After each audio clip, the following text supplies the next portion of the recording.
गहरा तिरस्कार प्रदर्शित किया। बातचीत के दौरान विपिन की हथेली अजातशत्रु की रक्षात्मक हल्की ढाल पर आ गिरी। ऐसा लग रहा था कि इसमें हथेली की हवा और महत्वपूर्ण ताकत की कमी है, लेकिन ढाल एक पल में बिखर गई, जैसे सुई से छेदा गया गुब्बारा।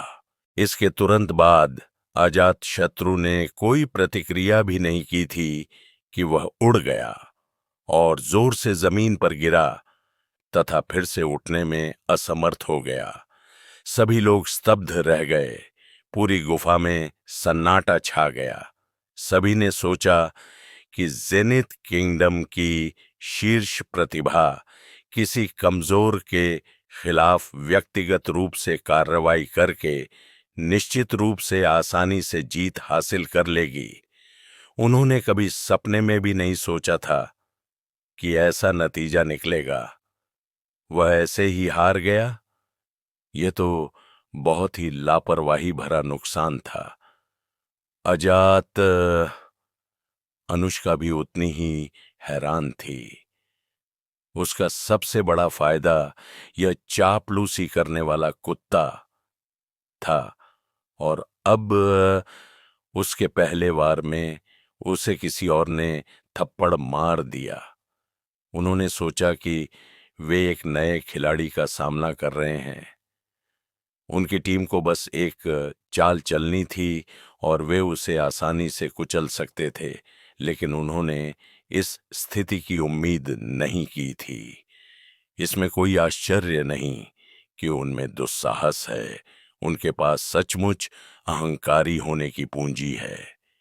प्रत्यक्ष वंश के इन वंशजों को नुकसान में देखकर आरोही ने विपिन की ओर देखा। उसकी खूबसूरत आंखें चमक उठीं। तुम्हारा नाम विपिन है ना? क्या तुम मेरा अनुसरण करना चाहोगे? मेरा फिगर लावण्या से बहुत बेहतर है। आप सपाट छाती वाले हवाई अड्डे को बेहतर कहते हैं। विपिन ने अपना सिर हिलाया। हालांकि वह काफी लंबी थी, लेकिन उसके वक्र लावण्या से बहुत पीछे थे, बिल्कुल भी उसी स्तर पर नहीं। आप फू यी को सबसे ज्यादा नफरत थी जब लोग उसे चपटी छाती वाला कहते थे, और अब जब इतने सारे लोगों के सामने ऐसे शब्द कहे गए तो वह खुद को और नहीं रोक पाई। उसने अपना सिर शशांक की ओर घुमाया, जो पास ही में एक अप्रिय राजकुमार था। शशांक, बस उसे हरा दो और लैंडिंग पर ले लो, और मैं तुम पर विश्वास करूंगी। ठीक है।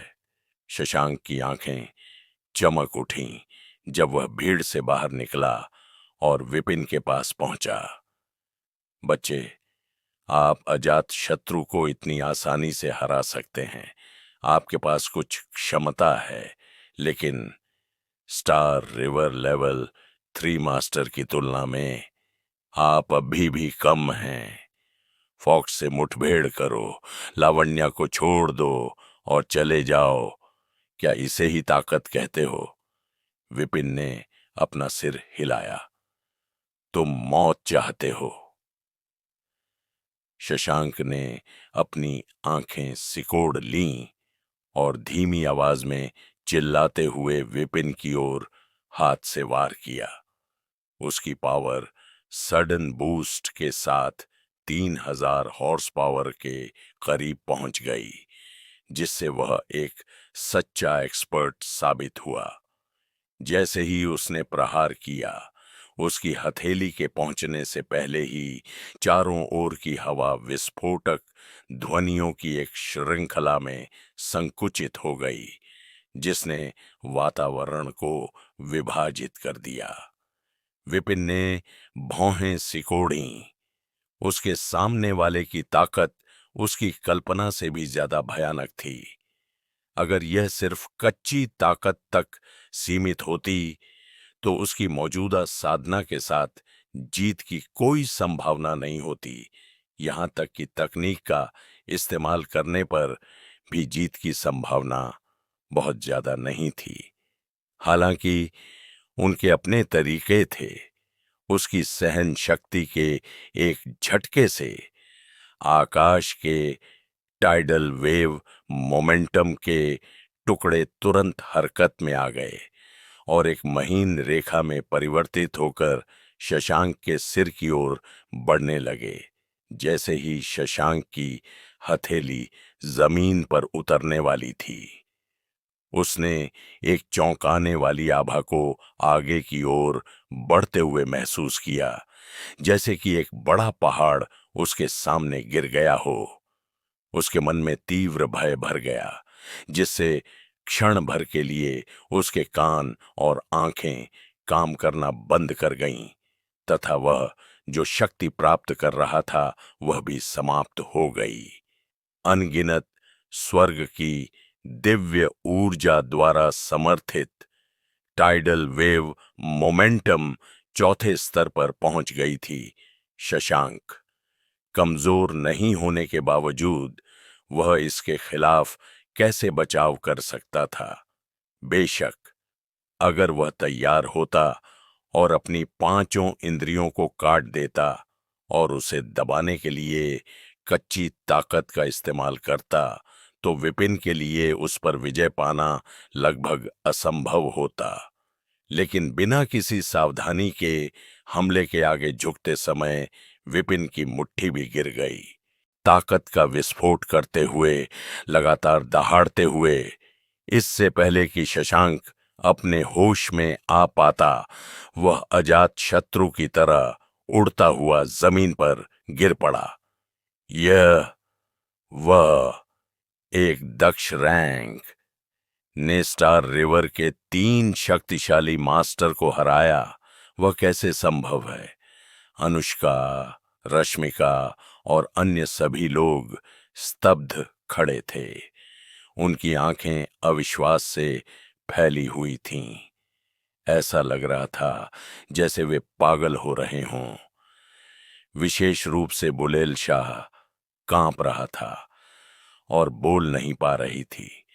प्रतिद्वंद्वी से हारने के बाद उसे हमेशा लगता था कि यह सिर्फ उसके ध्यान की कमी है, कि अगर वह गंभीरता से प्रयास करे तो वह फिर से बढ़त हासिल कर सकता है। लेकिन अब ऐसा लग रहा था कि ऐसा नहीं था। शुक्र है कि उन्होंने स्वयं आगे आकर ऐसा नहीं किया, अन्यथा यह कहीं अधिक अपमानजनक होता।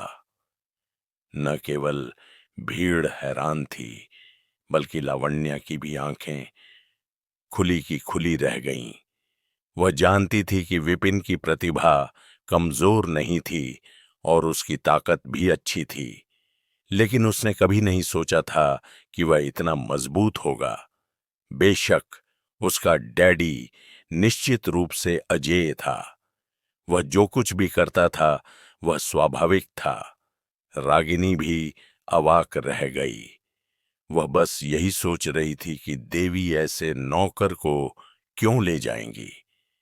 पता चला वह इतना प्रभावशाली था। देवी वास्तव में देवी थीं। उनका निर्णय उनसे कहीं बेहतर था।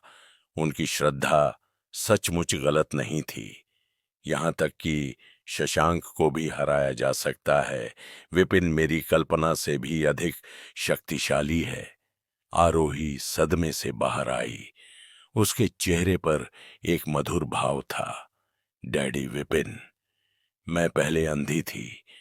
मेरे शब्द अप्रिय थे, आपके लिए अपमानजनक थे। क्या आप मुझे माफ कर सकते हैं? बोलने के बाद उसने अपनी बड़ी बड़ी आंखों से शिकायत और विनती भरी नजर डाली, जिससे अनायास ही दूसरों में सुरक्षा की इच्छा जागृत हो गई। फॉक्स आकर्षण भाग्य गति में। पहले वह उसे नीची नजर से देखती थी। उसे लगता था कि उसकी साधना बहुत कम है, लेकिन अब उसे पता चला कि इतनी कम साधना के साथ उसकी युद्ध शक्ति इतनी भयानक थी। उसकी भविष्य की उपलब्धियां निश्चित रूप से असीमित होंगी। ऐसे व्यक्ति को स्वाभाविक रूप से उसके प्रति आकर्षित होना पड़ता था ताकि वह उसका समर्पित अनुयायी बन सके। आरोही, तुम क्या कर रही हो?